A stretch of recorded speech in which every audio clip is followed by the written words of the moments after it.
Bonjour à tous, c'est Pierre-Alexandre pour Technoïd et bienvenue pour ce nouveau test. Un test alors d'un produit qui m'a été envoyé par le vendeur AliExpress, fiable bien évidemment, de Nice HCK. Donc je vous mets le lien dans la description. N'hésitez pas à mettre Technoïd FR avant de passer la commande. Donc c'est-à-dire qu'au lieu de choisir directement votre mode de paiement, vous mettez autre mode et au lieu de payer directement à l'ePay, vous mettez juste un message. En fait, vous revenez, vous mettez un message et il vous fera une petite réduction. Normalement, je mettrai directement le lien, en fait, la façon de faire exactement et la réduction dans la description. Donc BKaze, un nouvel acteur sur le marché des intras chinois, donc avec une petite boîte. Donc il coûte environ 45 $ si je ne dis pas de bêtises. Le prix peut varier un petit peu selon les jours, mais entre 40 et 50 $. Et donc des intras, donc là vous pouvez voir la boîte, qui sont déjà très jolies. Et je vous les montrerai juste après. Donc spécifications, donc bien sûr des intras qui sont entre 25 plus ou moins 5 grammes. Un câble de 1,20 m avec donc 2 pins, hein, une connexion de 2 pins en 0,78 mm au lieu de 75. En vrai, la différence, elle se voit pas. Avec une fréquence entre 7 et 40 000 Hz, une impédance de 15 ohms et une sensibilité de 105 décibels. Donc, alors, ouvre-toi boîte, voilà. Ce qui fait que vous pouvez voir que vous avez alors une présentation qui est assez simple, on va dire, assez simple, mais qui est assez complète. Et d'ailleurs, la chose assez étonnante, et je me demande si c'est pas des anciens peut-être, ou alors c'est la même boîte qui balance le guide d'utilisation, on a le même guide d'utilisation que les KZ. Et ça, c'est plutôt étonnant. Ce qui fait qu'on va voir, alors là, on va être sur le côté chinois. Alors, user guide, note... Ah oui, voilà, on va voir les trois petites choses, mais ça ressemble beaucoup à ce que propose KZ, avec des petites informations en moins. Donc ça permet de dire quelques petites informations. Donc le fait de le...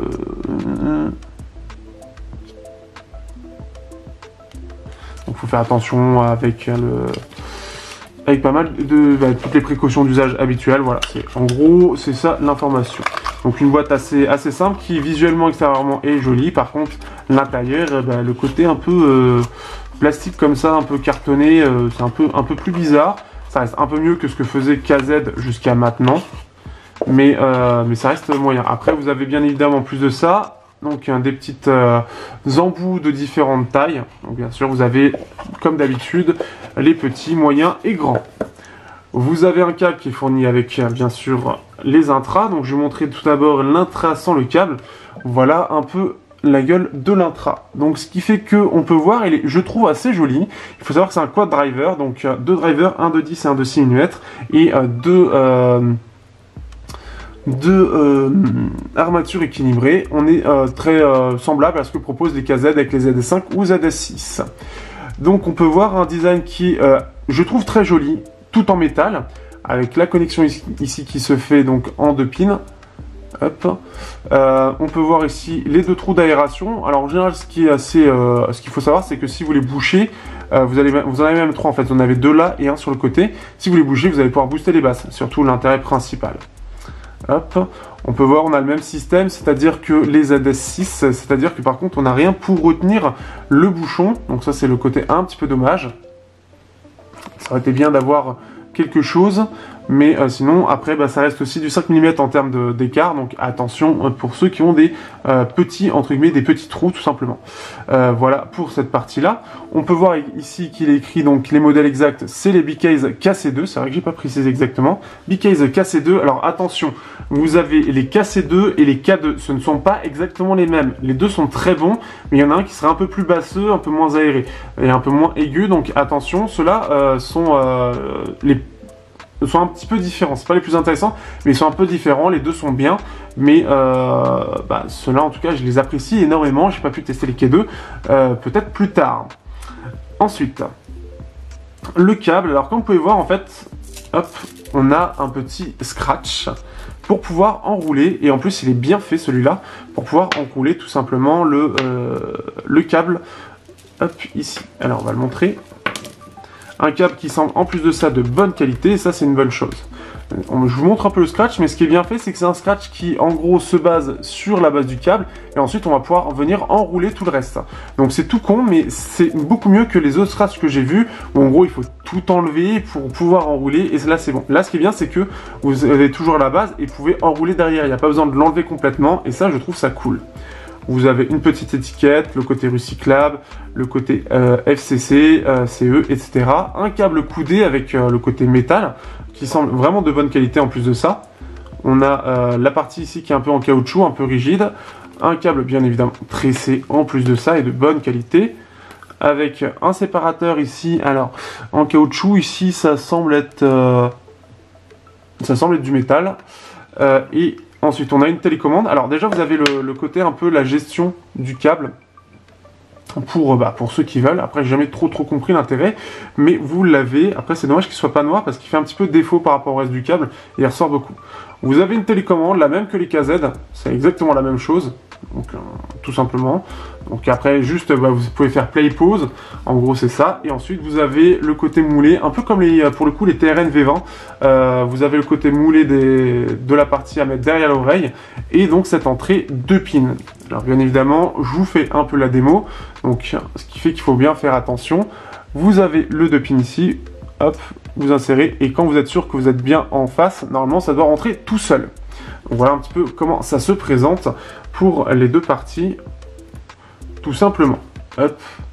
Voilà, donc un design que je trouve vraiment par contre très joli, je les trouve vraiment jolis, vraiment agréables au toucher et à l'œil. Ils sont très bien finis, ils ont même une excellente finition et le côté tout arrondi en plus aide bien, donc ce qui fait que pour 50 $ déjà les finitions sont vraiment excellentes. On va passer maintenant à la partie audio tout simplement, confort, etc. Donc pour les mettre tout simplement, vous passez la partie rigide, la partie comme ceci pour mettre derrière l'oreille, vous la passez derrière l'oreille et ensuite vous mettez hop dans l'oreille comme ceci. Hop, hop. Et vous pouvez voir au niveau hop donc de comment ça se met. Alors ce qui fait que ça va pas être pour ceux qui ont des grandes oreilles. Des petites oreilles au contraire, ça c'est la petite chose là-dessus où ça passera pas. C'est-à-dire que pour ceux qui ont des petites oreilles, ce sera trop gros en fait, ça va être trop imposant. Après ce qui est bien c'est que pour ceux qui ont des petites entrées, les intrants en fait se reposent beaucoup sur l'oreille, et ce qui fait que ça va pas être trop entré dans l'oreille, donc ça c'est la bonne chose, et les embouts sont en plus de ça de bonne qualité. Donc ce qui fait qu'au niveau du confort, voilà, c'est surtout que c'est un peu comme les ZS5 ou ZS6, ils prennent beaucoup de place, donc c'est la chose, mais en soi, après vous pouvez voir, ça reste bien dans l'oreille, là où les ZS10 par exemple ressortent de l'oreille, et après ils se reposent beaucoup dessus. Donc ce qui fait que c'est un petit peu lourd, par contre ça se ressent un petit peu, mais c'est pas quelque chose de rédhibitoire à mon sens. Au niveau du son, hop, j'enlève mes lunettes, il faut que j'y pense. Au niveau du son, hop, on a des intras qui tendent à être équilibrés et ça c'est plutôt pas mal. On a en gros au niveau des fréquences, on va avoir surtout les sous-basses qui vont être proéminentes par rapport au reste. Donc ce qui fait qu'on va avoir des basses très vibrantes avec les sous-basses qui sont vraiment présentes sans être non plus horribles. En fait elles sont plutôt bien dosées et assez agréables pour donner un côté un peu plus fun aux fréquences. Donc ça c'est le côté un peu cool là-dessus. J'essaie de me trouver une bonne musique en même temps. Pour vous parler un peu du son, ça me permet de bien me mettre dedans. On va changer. Voilà, ça c'est très bien. Et ce qui fait que, alors déjà on a cette première chose, les basses restent présentes et en fait tout le reste va être plutôt équilibré jusqu'à une petite rehaussement au niveau des aigus et hautes fréquences pour augmenter le côté aéré. Donc des basses présentes juste ce qu'il faut et tout le reste est assez équilibré, ce qui fait que en fait les médiums vont être aussi bien présentes et bien plus par exemple que la plupart des KZ, puisque en fait on va avoir vraiment ce côté sous-basse. Après les basses, on va avoir quelque chose d'assez rectiligne à peu près, hein, c'est un peu en V mais très léger. Sur le côté, les voix en fait vont être un poil en dessous, mais ça va pas se ressentir par rapport aux basses, parce que en fait on va avoir surtout les sous-basses qui vont servir à donner de la profondeur aux basses plus qu'autre chose et une plus grosse profondeur que la normale. Et ce qui fait que les voix vont être très présentes, très détaillées et surtout sur le devant de la scène par rapport au reste, ce qui est assez agréable par rapport aux choses habituelles. Donc après, pour ceux qui n'ont pas l'habitude et qui ont surtout l'habitude des signatures en V, ça va être quelque chose qui va un petit peu vous perturber d'entendre des voix aussi présentes par rapport à d'habitude.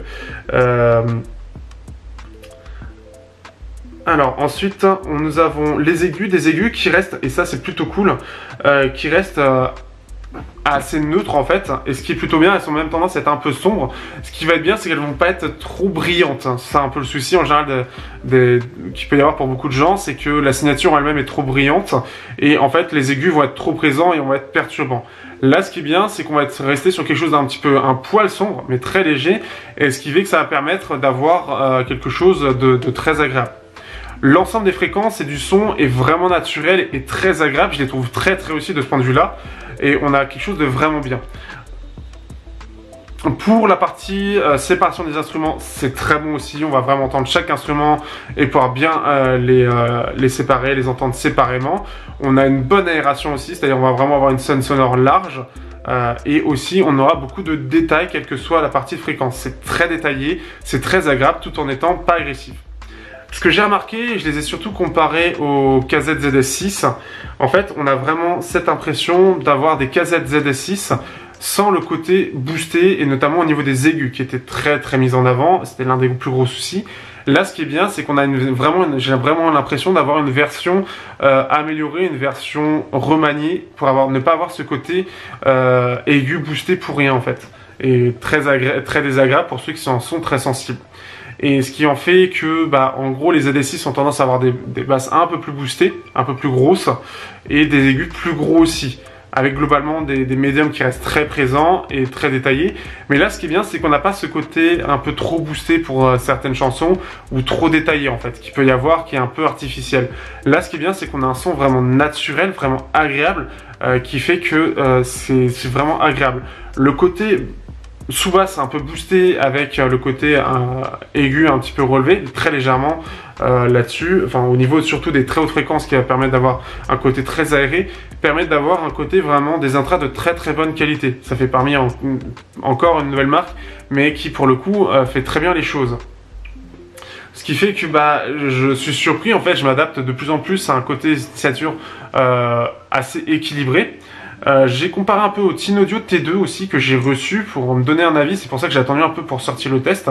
Et par rapport au Tynaudio T2, on a, comme je vous l'ai dit, un peu plus de sous-basse, un peu plus de présence, un peu plus d'aigu en fait, mais globalement c'est assez proche et c'est ça qui est plutôt cool. On a juste un côté un peu plus vivant, un peu plus boosté, un peu plus en V pour ne pas avoir ce côté un peu trop neutre et un peu entre guillemets sans saveur pour certains. Donc ce qui fait que ce sont des intras qui sont très agréables, que je recommande vivement. Ça fait parmi encore une fois d'une collection d'intras que j'adore beaucoup, mais qui fait partie des très bons sur la liste, avec ce côté neutre, avec juste quelques boosts au niveau des basses, surtout pour avoir un côté un peu plus fun sur la signature. Donc ce qui fait que c'est ça qui va être agréable. D'ailleurs il faut savoir que je vais faire une vidéo d'ici quelques semaines, je ne vais pas donner de choses précises, ce sera après les Tynaudio T2 et KZ2D9 pour les choix des intras, des intras que tout simplement des choix d'achat. Je compte faire une grosse vidéo pour vous orienter et ils en feront partie parce que je les trouve très réussis, ils font partie de mes intras que j'emporte tout le temps. Pour une dernière comparaison, histoire de finir, je vais comparer aussi aux Macao GT600S. Les Macao qui ont tendance à avoir des basses et des aigus un peu plus relevés, un peu plus brillants. Les Macao sont assez brillants, donc ce qui fait que pour ceux qui veulent vraiment quelque chose de plus neutre, vraiment qui ont vraiment du mal avec les aigus, je vous conseille vraiment. Et en plus de ça, je les trouve très jolis. Et en plus de ça, et ah oui, pour finir, on peut mettre un câble USB-C de chez KZ pour avoir un meilleur son. Donc je les conseille aussi là-dessus. C'est aussi le côté aussi qui m'a fait que j'avais apprécié, enfin que j'aime bien ces intras, c'est ce côté-là. Donc vraiment de très bons intras, je vous les conseille. Et sur ce, je vous dis à bientôt pour un prochain test sur Teknoid.